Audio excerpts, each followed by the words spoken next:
हाय दोस्तों, मैं अंकित सिंह स्वागत करता हूँ हमारे YouTube channel Acharya classes for में। दोस्तों, आज आपका हिंदी का पेपर था, तो आपका पेपर आज कैसा रहा? प्लीज़ कमेंट बॉक्स में कमेंट करके बता दीजिएगा कि आपका पेपर कैसा रहा। वैसे मैं आपकी बायो की तैयारी करा रहा हूँ, तो बायो का वीडियो बच्चों आप ध्यान से देखिएगा। और अब जो आगे के 2 चैप्टर स्टार्ट हो रहे हैं, अनुवांशिकता तथा आणविक सिद्धांत, इन चैप्टर को बच्चों आप ध्यान से देखिएगा, क्योंकि ये एक ही यूनिट में आते हैं। क्या एक ही यूनिट में आते हैं? अनुवांशिकता अनुवांशिकता तथा आणविक सिद्धांत। क्या? तथा आणविक सिद्धांत। तो बच्चों होता क्या है कि ये एक ही यूनिट में आते हैं, दोनों किसमें? एक ही यूनिट में आते हैं। और इस यूनिट से आपका 14 से 18 नंबर आएगा। कितना आएगा? 14 से 18 नंबर। अगर बच्चों आप 70 में से 14 से 18 नंबर मान लेते, ठीक है, 18 नंबर इसमें से बना लेते हैं, 18 नंबर इसमें से बना लेते हैं, एकदम निश्चित कर लेते हैं। और जो आगे का चैप्टर हमने जनन पढ़ाया था, उसमें से 10 से 14 नंबर का आता है। ठीक है, ठीक है, 18 में 14 इसको भी जोड़ दिए। तो बेटा अगर आप इसको जोड़ते हैं तो हमारे पास आ जाता है कितना? 32 आता है। कितना? 32 आता है। और हमारा पेपर कितने का होता है? 70 का। ठीक है, उसके बाद हम बात करते हैं जो बचे हुए चैप्टर्स हैं, जैसे जनन तथा स्वास्थ्य। जनन तथा स्वास्थ्य, उसमें परिवार नियोजन से काफी चैप्टर पूछे जाते, काफी क्वेश्चन पूछे जाते हैं। और जो आगे के पर्यावरण वाले से हैं, और बायोटेक्नोलॉजी यानी कि जैव प्रौद्योगिकी। क्या? जैव प्रौद्योगिकी।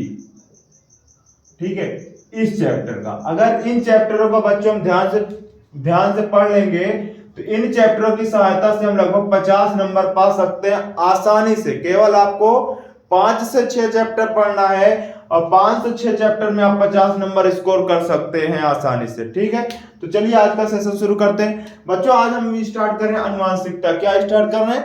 अनुवांशिकता। तो चलिए जानते हैं अनुवांशिकता शब्द का अर्थ क्या होता है। अनुवांशिकता,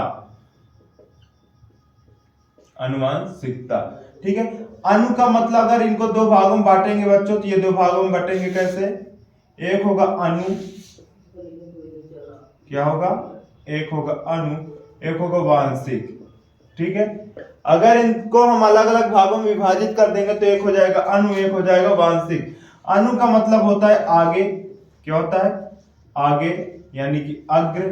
क्या होता है? आगे अर्थात अग्र। वांशिक मतलब पीढ़ी होती है। क्या होती है? पीढ़ी होती है, या फिर वंश कह सकते हैं डायरेक्ट। ठीक है, वंश या फिर पीढ़ी होती है, यानी कि आगे की पीढ़ी। क्या? आगे की पीढ़ी के बारे में हमको पहले से पता चल जाए, या फिर आगे की पीढ़ी को जानना, या फिर आगे की पीढ़ी में पाए जाने वाले लक्षणों का अध्ययन करना क्या कहलाता है? अनुवांशिकता कहलाता है। या तो फिर सीधी सी बात कर सकते हैं हम, किसी भी पीढ़ी के लक्षणों का अध्ययन करना क्या कहलाता है? अनुवांशिकता कहलाता है। ठीक है, तो चलिए बच्चों शुरुआत करते हैं। तो देखिए अनुवांशिकता हमने क्या बता दिया, अनुवांशिकता क्या होता है। ठीक है, उसके बाद बच्चों देखते हैं अनुवांशिकता के बाद डायरेक्ट आपका ये आ जाता है विभिन्नताएं। क्या? विभिन्नताएं आ जाता है। ठीक है, तो सबसे पहले उसके पहले हम आपको बच्चों एक चीज बताने दे जा रहे हैं कि 1905 में सर्वप्रथम अनुवांशिकता शब्द का प्रयोग किया था डब्ल्यू वेटसन ने। किसने? डब्ल्यू वेटसन ने 1905 में सर्वप्रथम अनुवांशिकता नामक शब्द का प्रयोग किया था। ठीक है, किसने किया था? डब्ल्यू वेटसन ने सर्वप्रथम अनुवांशिकता नामक शब्द का प्रयोग किया था। और याद रहे, ये 1 नंबर के क्वेश्चन पूछा जाता है कि अनुवांशिकता शब्द का प्रयोग सर्वप्रथम किसने किया? अनुवांशिकता शब्द का प्रयोग सर्वप्रथम किसने किया? तो होगा डब्ल्यू वेटसन 1905 में। कब किया था बच्चों? 1905 में किया था। ठीक है, तो चलिए आगे जानते हैं। देखिए अगर सब इस चैप्टर को शुरू करते हैं तो सबसे पहले बच्चों हमको पढ़ना होता है विभिन्नता। क्या? विभिन्नता, जिसे हम इंग्लिश में कहते हैं वेरिएशन। क्या कहते हैं? वेरिएशन कहते हैं। अगर बच्चे आप 10th में ढंग अच्छे से पढ़े होंगे साइंस, तो आपका जो चैप्टर था अनुवांशिकता, उसमें आप वेरिएशन को अच्छे से जान लेते। चलिए हम आपको बता दे रहे हैं। देखिए विभिन्नताएं क्या होती हैं। क्या? विभिन्नताएं क्या होती हैं? देखिए हम अनुवांशिकता की बात करें तो अनुवांशिकता में आगे आने वाली पीढ़ी के लक्षण के बारे में पढ़ेंगे। ठीक है, तो लक्षण में बच्चों ये विभिन्नताएं भी आती है। क्या आती हैं? विभिन्नताएं। और ये विभिन्नताएं कई प्रकार की हो सकती हैं। क्या विभिन्नताएं कई प्रकार की हो सकती हैं? कई प्रकार की कैसे हो सकती हैं? इनका प्रभाव कैसे कैसे? जैसे वायुदाब के कारण विभिन्नता हो सकती है। ठीक है, उसके बाद सॉरी ये गलत हो गया थोड़ा सा, चलिए देखते हैं विभिन्नता हो क्या सकती है। देखिए विभिन्नता कैसी होती है, विभिन्नता क्या होती है ये जानते हैं। देखिए विभिन्नता क्या होती है? शारीरिक। क्या बच्चों? शारीरिक। ठीक है, शारीरिक विभिन्नता। ठीक है, उसके बाद मानसिक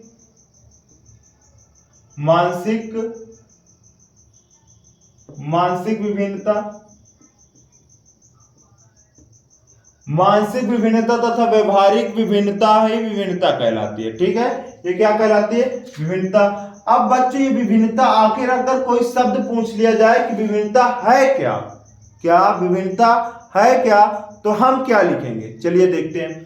समजात जीवों में पाए जाने वाले असमान लक्षण। क्या? समजात जीवों में पाए जाने वाले असमान लक्षण विभिन्नता कहलाते हैं। क्या कहलाते हैं? विभिन्नता कहलाते हैं। यानी कि मान लीजिए मानव है। ठीक है, क्या है ये? मानव है। ठीक है, मानव का 2 आंख, 2 पैर, 2 नाक में 2 छिद्र और 2 पैर, ये सब होते हैं, कॉमन से है। ठीक है, 2 कान भी होता है भैया। ठीक है, चलिए समझते हैं। अब एक में 5-5 अंगुली अंगूठे को मिला के, ठीक है, ये मानव में होता है। ठीक है, अब किसी कारण बस बच्चों हो क्या गया कि इसके हाथ में 5 की जगह 4 ही अंगुली हो गई या फिर 6 अंगुली हो गई, यानी कि एक घटे या फिर एक बढ़ गई, तो इसको क्या कहेंगे? विभिन्नता कहेंगे। क्यों कहेंगे? क्योंकि मानव का, क्या बच्चों? मानव का यानी मनुष्य का जो लक्षण है 5 अंगुली वाला कॉमन लक्षण है, उसके हाथ में 5 अंगुली होनी ही चाहिए, तो होनी चाहिए। ठीक है, अब 5 अंगुली जो कॉमन है उसके अलावा या फिर अंगुलियों की संख्या घट जाए या फिर बढ़ जाए, तो वह क्या कहलाएगी? विभिन्नता कहलाएगी। तो इससे डिफिनीशन क्या मिलती है? डिफिनीशन यह मिलती है, किसी समजात जीव में पाए जाने वाली असमानता। असमानता क्यों? क्योंकि समान लक्षण क्या है? 5 अंगुली पाना। अब 5 की जगह यहाँ पे कितनी अंगुली मिल रही है? 6 अंगुली मिल रही है।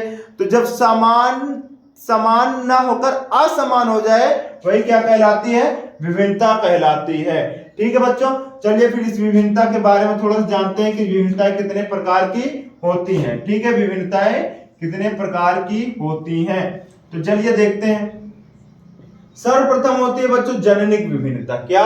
जननिक विभिन्नता। ध्यान से समझिएगा, ये 1 नंबर या फिर 2 नंबर में पूछे जाने वाले क्वेश्चंस हैं। ठीक है, चलिए सबसे पहले होती है बच्चों जननिक विभिन्नता। जननिक विभिन्नता क्या होती है? जननिक विभिन्नता ऐसी विभिन्नताएं होती हैं जिनका कूट या फिर जिनका लक्षण जो होता है या फिर जीन जो होता है वह जीव द्रव्य में पाया जाता है, यानी कि कोशिका के अंदर पहले से ही होता है। वह चाहे माता के द्वारा पहुंचे या चाहे पिता के द्वारा पहुंचे, वह जननिक विभिन्नता कहलाती है। ठीक है, जिसका निर्धारण पहले से ही हो, यानी कि माता के गुण के द्वारा हो या फिर पिता के गुण के द्वारा हो, उसे क्या कहेंगे?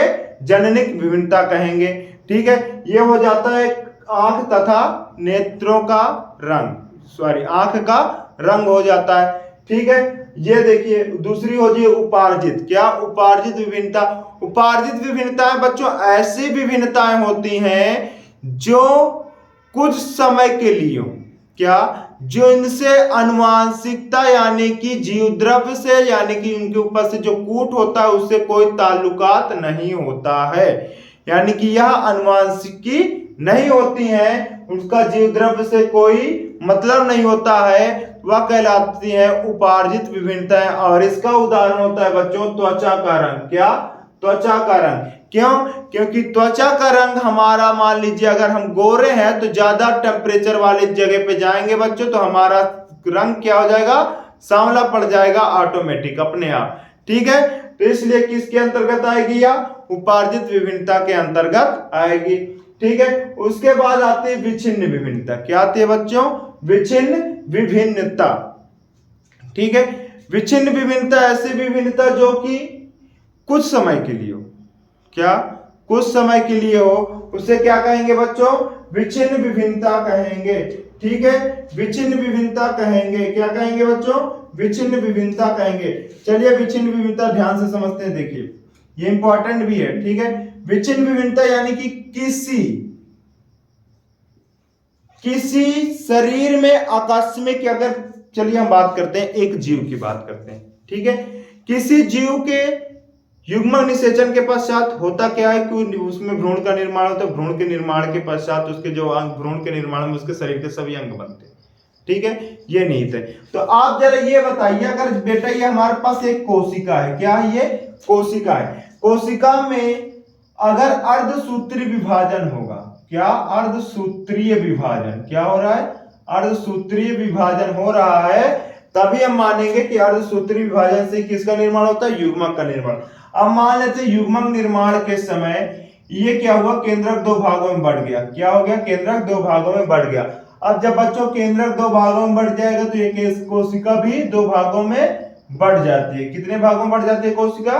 दो भागों में बढ़ जाती है। तो इसमें उपस्थित जो गुणसूत्र होते हैं बच्चों, क्या होते हैं? गुण सूत्र जो होते हैं वो किसमें होते हैं? जोड़ी के रूप में उपस्थित। तो जैसे ही बेटा अर्धसूत्र विभाजन शुरू हो जाता है तो वो जोड़ियां टूटने लगती है। क्या होती है? वो जोड़ियां टूटने लगती हैं। तो इन जोड़ियों के टूटने से जो भी परिवर्तन होता है, यानी कि जोड़ियों के टूटने से, अब देखिए थोड़ा सा समझ लीजिएगा ध्यान से, देखिए ये हो गई, ये होता है क्रोमोसोम यानी कि गुणसूत्र होता है। क्या होता है? गुणसूत्र होता है। ठीक है, अब देखिए समझिए जरा, ये गुणसूत्र है बच्चों। गुणसूत्र जब यहां से अलग होगा, क्या? इसकी जोड़ी टूटेगी। जब इसकी जोड़ी टूटेगी तो जरूरी नहीं है कि यह सही से आराम से अलग हो जाए। अब आराम से अलग हो जाता है तो ज्यादा अच्छी बात है। अगर किसी कारण बस इसका कुछ भाग इस गुणसूत्र के साथ आ जाता है, इस वाले के साथ, ठीक है, इस वाले के साथ इस वाले का कुछ भाग, मान लीजिए ये यहां से कट गया और ये वाला छोटा हो गया, ये वाला इसको लेके दूसरे युग्मक में यानी दूसरी कोशिका में चला गया।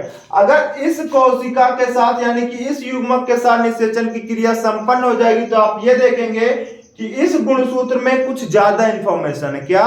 कुछ ज्यादा सूचना है, या फिर कुछ ज्यादा डीएनए आ गया है, या फिर कुछ ज्यादा जीन आ गए हैं, जिसके कारण यह भी अपना लक्षण क्या करेगा? प्रदर्शित करेगा। क्या करेगा बच्चों? अपना लक्षण प्रदर्शित करेगा।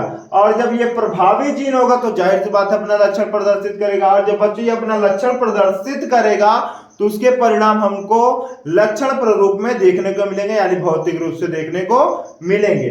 ठीक है, तो चलिए हम समझते हैं। विच्छिन्न विभिन्नता, ऐसे विभिन्नता जो कि आकस्मिक हो।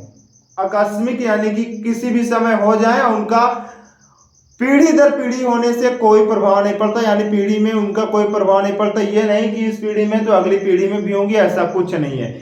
ये विभिन्नता आकस्मिक होती हैं, एक पीढ़ी में होंगी तो अगली पीढ़ी में नहीं होंगी। हो भी सकती है, नहीं भी हो सकती है। क्या? हो भी सकती हैं और नहीं भी हो सकती हैं। इसे कहते हैं हम विच्छिन्न विभिन्नता। और इसका बच्चों उदाहरण है हाथ की उंगली का अच्छा होना, यानी कि हाथ में जो हमारी उंगलियां होती हैं उनका अच्छा होना। किसी के अंगूठे के बाहर निकली रहती है और किसी की छिंगली जो होती है सबसे छोटी वाली, उसके बगल में एक छोटी सी अंगुली निकली रहती है। उसे कहते हैं आकस्मिक परिवर्तन, यानी कि विच्छिन्न विभिन्नता कहते हैं। ठीक है, उसके बाद आती है बच्चों अविच्छिन्न विभिन्नता। अविच्छिन्न विभिन्नता यानी कि ऐसी विभिन्नता जो किसी भी जीव में लगातार हो रही हो। क्या? किसी भी जीव में लगातार हो रही हो। ध्यान रहे कि इसका उदाहरण होता है घोड़ा। घोड़े में होता क्या है कि जो उसकी पहले उसमें होता क्या था बच्चों की 3 उंगलियां पाई जाती थी। ठीक है, 3 खुर पाए जाते थे। अब उसके खुरों की संख्या केवल 2 होती चली जा रही है, यानी कि अब 2 हो गई है। तो ये हो जाती है अविच्छिन्न विभिन्नता। क्या हो जाती है? अविच्छिन्न विभिन्नता हो जाती है। अब निश्चयात्मक विभिन्नता, ये बच्चों सबसे इंपॉर्टेंट है। ये और ये 3 इंपॉर्टेंट है। ठीक है, ये 3 ज्यादा इंपॉर्टेंट है। क्यों? क्योंकि ये जो विभिन्नता है ये जैव विकास के लिए होती है। क्या होती है बच्चों? जैव विकास के लिए होती है। जैव विकास क्या होता है? जैव विकास किसी भी जीव का किसी विशेष दिशा में होने वाला परिवर्तन जो कि उसके लिए लाभदायक हो, यानी कि जो उसको परिस्थिति में ढलने में सहायता करता हो, ऐसा परिवर्तन कहलाता है निश्चयात्मक विभिन्नता को प्रदर्शित करता है। वह परिवर्तन किसको प्रदर्शित करेगा? निश्चयात्मक विभिन्नता को प्रदर्शित करेगा। ठीक है बच्चों, तो याद रखिएगा इसको, निश्चयात्मक विभिन्नता को। तो चलिए अब आगे हम लोग पढ़ते हैं कि विभिन्नता के कारण, यानी विभिन्नता के कारण क्या क्या हो सकते हैं, क्या विभिन्नता के कारण क्या क्या हो सकते हैं। चलिए देखिए, इसके कारण की बात कर रहे हैं, क्या विभिन्नता के कारण की बात कर रहे हैं बच्चों। तो सबसे पहले वातावरण, क्या सबसे पहले बच्चों वातावरण आता है। क्या आता है? वातावरण आता है। वातावरण क्यों आता है? क्योंकि बच्चे आपने देखा होगा कि पहाड़ी क्षेत्रों में वायुमंडल दाब अधिक होता है। क्या वायुमंडलीय दाब अधिक होता है। वहां के जो लोग होते हैं वो छोटे होते हैं, थोड़ा सा नाटे कद के होते हैं। क्या होते हैं? छोटे होते हैं, यानी कि थोड़ा सा नाटे कद के होते हैं। अब बच्चों जरा हमको ये बताइए, वो लोग छोटे क्यों हो रहे हैं? वातावरण के कारण, क्योंकि वहां का जो वायुमंडल दाब है वो अधिक है, वो प्रेशर क्या है? अधिक है। प्रेशर की वजह से उनकी हाइट नहीं बढ़ती है। तो पहाड़ी क्षेत्र के लोगों को आपने देखा होगा कि उनकी हाइट जो होती है कम होती है, यही कारण है वातावरण का। ठीक है। दूसरा, धूप का तेज होना। क्या धूप का तेज होना हो जाता है, यानी कि प्रकाश भी हो सकता है, दाब भी हो सकता है, ताप भी हो सकता है। ये सब वातावरण के इसके कारण हो सकते हैं, विभिन्नता के कारण हो सकते हैं। ठीक है। और दूसरा कारण क्या हो सकता है? दूसरे प्रकार का कारण हो सकता है उत्परिवर्तन। क्या होता है? उत्परिवर्तन। क्या होता है बच्चों? उत्परिवर्तन। अब उत्परिवर्तन क्या हो जाएगा? जीन ढांचे में परिवर्तन।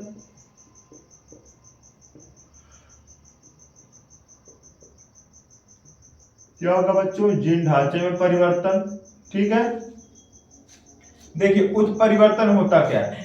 किसी भी जीन में, किसी भी गुणसूत्र में होने वाला छोटा सा परिवर्तन उत्परिवर्तन कहलाएगा। क्या? छोटा सा परिवर्तन। अभी हमने क्या बताया बच्चों कि अगर क्या है? गुणसूत्र है। क्या है ये? गुणसूत्र है। ठीक है। अब गुणसूत्र हमारे शरीर में कितने होते हैं? 23 जोड़ी होते हैं, यानी कि 46 गुणसूत्र होते हैं। तो सभी गुणसूत्रों का एक अपना अपना रोल है, जो अपना निभाते हैं, जो अपना कार्य करते हैं।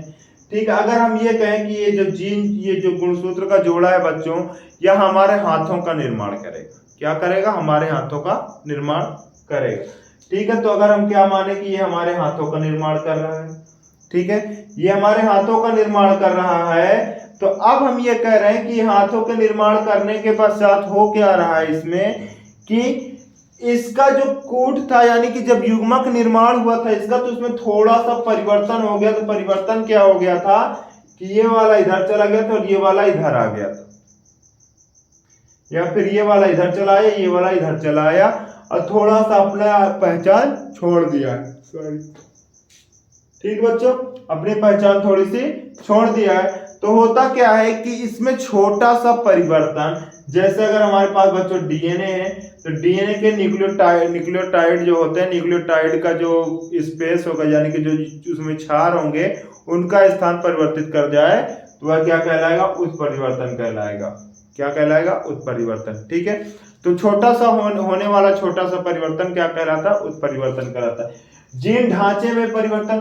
अब जीन की संरचना बच्चे, जैसे हमने अभी आपको गुणसूत्र के बारे में बताया, तो जीन ढांचा भी इसके साथ समझ लीजिए। ये देखिए, ये डीएनए होगा, ये ए होगा, ये टी होगा, ये सी होगा, ये जी होगा, फिर ये ए है, फिर ये टी है, फिर ये ए है, फिर ये टी। ठीक है। अब हो क्या गया कि ये इतना भाग क्या कहलाता है? जीन कहलाता है। क्या कहलाता है? जीन कहलाता है। तो हो क्या गया कि ये चीज ऊपर चला गया, ये चीज नीचे चला आया, तो ये भी क्या कहलाएगा? उत्परिवर्तन कहलाएगा। इसके कारण जो लक्षण प्रदर्शित होने की क्षमता होती है वो प्रभावित होती है। क्या होती है? लक्षण प्रदर्शित होने की क्षमता प्रभावित होती है। अगर बच्चों इसका स्थान बदल गया है, तो जाहिर सी बात है कि पेरेंट्स से उनका जो संतान होगी, जो उनकी संतान होगी, उनमें लक्षण भिन्न होंगे। क्या होंगे? भिन्न होंगे। तो इसलिए क्या कहलाएंगे? उत्परिवर्तन के होने, उत्परिवर्तन के कारण भी क्या होती है? विभिन्नता उत्पन्न होती है। ठीक है बच्चों, तो चलिए अब आगे हम पढ़ते हैं मेंडल के प्रयोग। क्या पढ़ते हैं? मेंडल के प्रयोग पढ़ते हैं। ठीक है, चलिए समझिए। देखिए मेंडल का प्रयोग यानी कि मेंडल ने क्या क्या किया था, क्यों किया था, कैसे किया। ठीक है, तो मेंडल की बात की जाए बच्चों तो मेंडल का जन्म हुआ था 22 जुलाई 1822 में। ठीक है, कब हुआ था? 22 जुलाई 1822 में। कब हुआ था बच्चों? मेंडल का जन्म हुआ था 22 जुलाई 1822 में हुआ था। ठीक है, तो मेंडल का जन्म बच्चों 22 जुलाई 1822 में हुआ था। तो मेंडल ने रिसर्च कब से आरंभ किया था? 1857 से 1865 तक। ठीक है, 1865 में उनकी एक सोसाइटी थी जिसका नाम था ब्रून की नेचुरल हिस्ट्री सोसाइटी। क्या थी?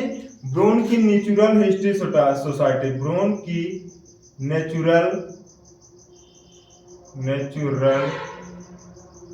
हिस्ट्री सोसाइटी क्या थी? ब्रून की नेचुरल हिस्ट्री सोसाइटी थी, जिनमें उन्होंने 1865 को प्रदर्शित किया, यानी कि अपना जो रिसर्च था उसको प्रदर्शित किया, यानी कि दिखाया। ठीक है, लेकिन उसके बाद इनके रिसर्च को कोई ज्यादा ध्यान नहीं दिया था बच्चों। ज्यादा ध्यान ना देने के कारण तब ये फेमस नहीं हो पाए। लेकिन वैसे जैसे हम बात करते हैं इसके बाद फिर 1884 ईस्वी में, कब? 1884 ईस्वी की बात की जाए बच्चों तो 1884 ईस्वी में 3 वैज्ञानिक आए थे। हिंगो डिब्रिज। क्या?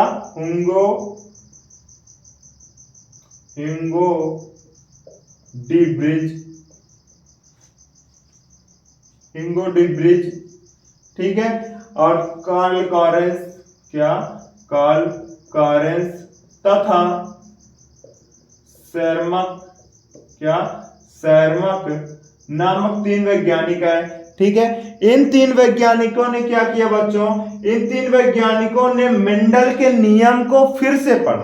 क्या? मेंडल के नियम को फिर से दोहराया, और फिर से दोहराने के बाद इन्होंने सिद्ध कर दिया कि मेंडल ने जो रिसर्च किया है, यानी कि जो बताया है, वह पूर्णतः सही है। क्या है? वह पूर्णतः सत्य है, और वह प्रैक्टिकली होता है, यानी कि उसको सिद्ध कर दिया कि मेंडल ने जो बताया वह होता है। ठीक है, प्रूफ कर दिया। तो अब बात करते हैं मेंडल ने आखिर क्या किया था। मेंडल की बात कर रहे हैं बच्चों, किसकी बात कर रहे हैं? मेंडल की बात करें, ग्रेगर जॉन मेंडल। हाँ देखो, सब कुछ क्वेश्चन भी ऐसे पूछा जाता है कि मेंडल का पूरा नाम। तो मेंडल का पूरा नाम होता है बच्चों ग्रेगर जॉन मेंडल। क्या होता है? ग्रेगर जॉन मेंडल होता है। क्या होता है? ग्रेगर जॉन मेंडल होता है। ठीक है, चलिए अब बात करते हैं मेंडल के प्रयोग के बारे में।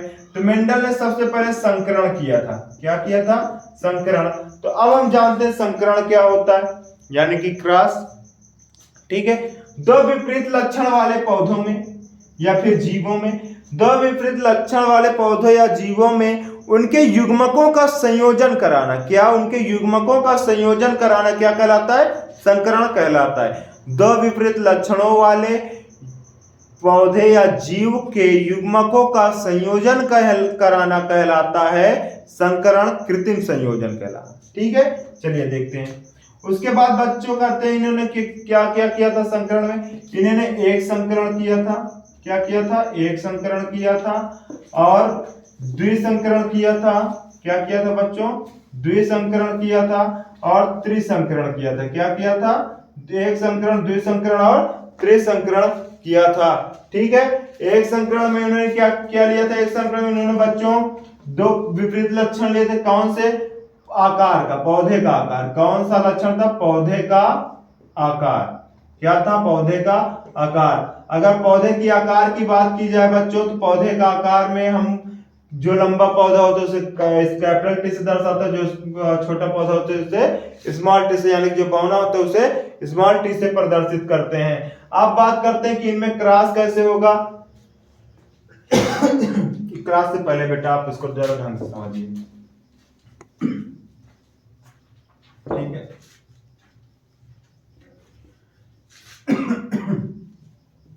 देखिए मेंडल ने क्या प्रयोग किया था, कैसे क्या समझा।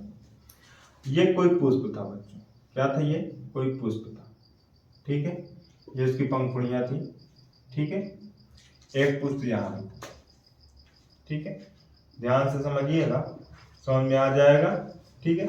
एक पुष्प ये हो गया और एक पुष्प ये हो गया, ठीक है बच्चों,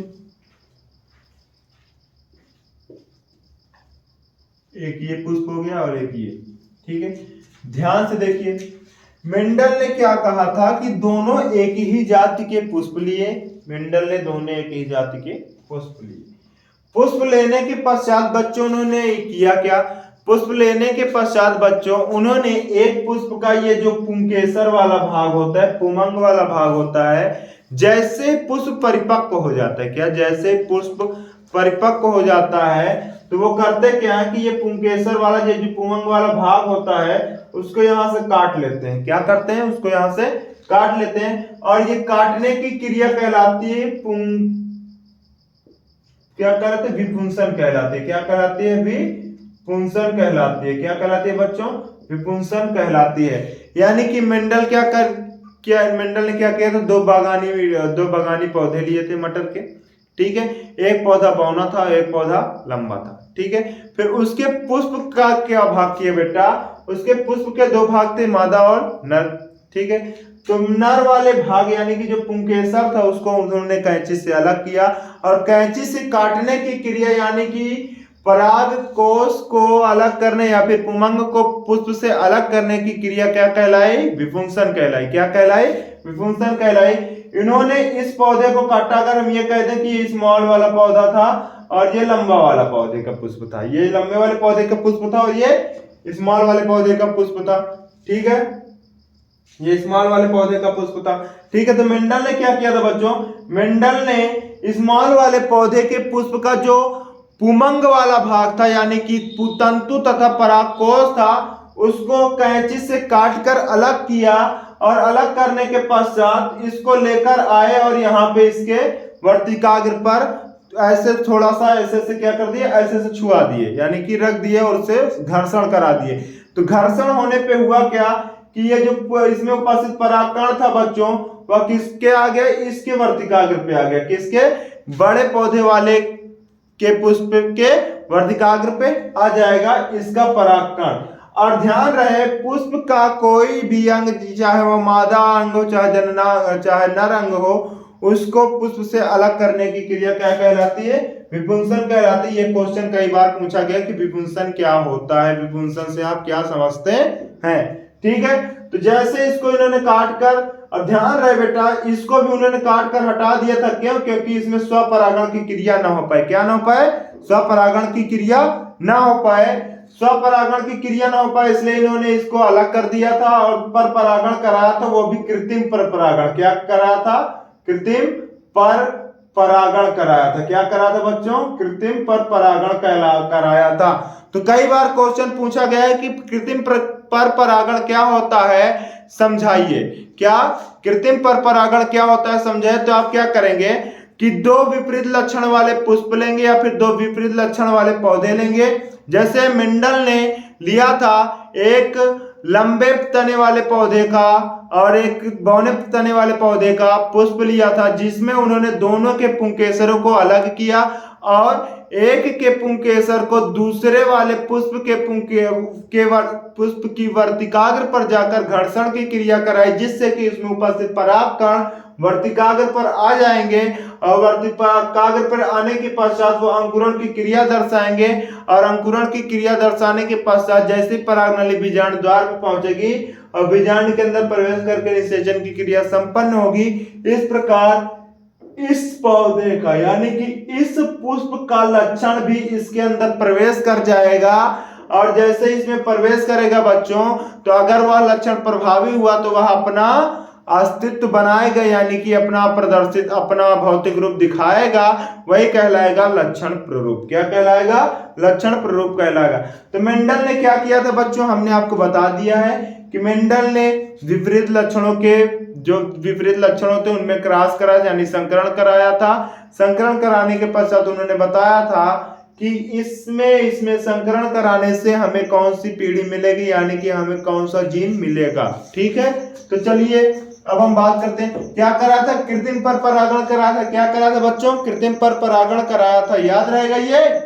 ठीक है, तो ठीक है बच्चों, आज के सेशन में इतना ही रखते हैं। बाकी हम आगे के सेशन यानी कि कल के सेशन में लेंगे क्लास। इसके आगे मैं आपको शॉर्ट से शॉर्ट नोट्स देने की कोशिश करूंगा, शॉर्ट से शॉर्ट तरीका समझाऊंगा, ताकि आप कम समय में अधिक क्वेश्चन सॉल्व कर पाएं और कम समय में आपकी तैयारी अच्छे से हो पाए। ध्यान रहे बच्चों, आपको किसी भी पेपर में डरना नहीं है, आपको अपनी इच्छा के अनुसार यानी जितना आपने पढ़ा है उसके अनुसार ही लिखना है। ठीक है, कभी आप ऐसा मत करिएगा कि यार ये क्वेश्चन नहीं आ रहा है, चलो इसको छोड़ देता हूं। हाँ, आप कुछ समय के लिए उसको स्किप कर सकते हैं, लेकिन लास्ट में आपको जैसे ही टाइम मिलेगा आप उस क्वेश्चन को जरूर करिएगा, क्योंकि कुछ नंबर ना मिलने से अच्छा है कि अगर आप कुछ लिखते हैं और कुछ नंबर मिल जाए। ठीक है बच्चों, आपके लिए एक एक नंबर इंपॉर्टेंट होता है। क्यों? क्योंकि आपके बगल वाला अगर आपसे एक नंबर ज्यादा पा जाता है, तब भी आपको ये लगा रहता है कि यार वो मुझसे एक नंबर ज्यादा कैसे पा गया। तो ठीक है बच्चों, कम से कम पढ़ाई ऐसी करिए कि आपका नंबर बता दे कि तैयारी कैसी है। क्या? पढ़ाई ऐसी करिए कि आपके नंबर बता दे तैयारी कैसी थी। ठीक है, तो तैयारी बच्चों मन लगाकर पढ़िएगा, ठीक करिएगा और ध्यान से पढ़िए, चीजों को समझने की कोशिश करिए, रटने की कोशिश मत करिए, क्योंकि जो रटा हुआ होता है बच्चों वो 2-4 घंटे में भूल जाता है, लेकिन जो आप समझ लेते हैं वो आपको वर्षों तक याद रहता है। ठीक है, तो किसी चीज को जब भी आप पढ़ने बैठे तो उसके भाव को समझे, यानी कि वो क्या आ रहा है, और जैसे ही बच्चों आप समझ जाएंगे वो आपको कभी नहीं भूलेगा। ठीक है, पढ़ने की ये ट्रिक एक बार जरूर आजमाइएगा। तो बच्चों आज हम विदा लेते हैं, अगली क्लास में मिलेंगे। हमारे चैनल को सब्सक्राइब करिएगा, वीडियो अच्छी लगी हो तो प्लीज लाइक जरूर करिएगा। हाँ, जिन बच्चों को किसी भी पेपर में प्रॉब्लम होती है, क्या किसी भी पेपर में प्रॉब्लम होती है या फिर स्पेशल बायो का अगर आपको कोई प्रॉब्लम है, तो आप इसी वीडियो के डिस्क्रिप्शन में जाकर या फिर कमेंट बॉक्स में जाकर कमेंट कर दीजिएगा, ताकि हम आपकी कमेंट देखकर आपका उस टॉपिक को समझा सके जिसको आपको डाउट हो जिसमें। ठीक है, तो बच्चों अगर जो टॉपिक आपको नहीं समझ में आ रहा है तो उसको हमारे कमेंट सेक्शन में कमेंट कर दीजिएगा, हम कमेंट आपका पढ़ेंगे और उस टॉपिक को समझाने की कोशिश करेंगे। ठीक है बच्चों, धन्यवाद।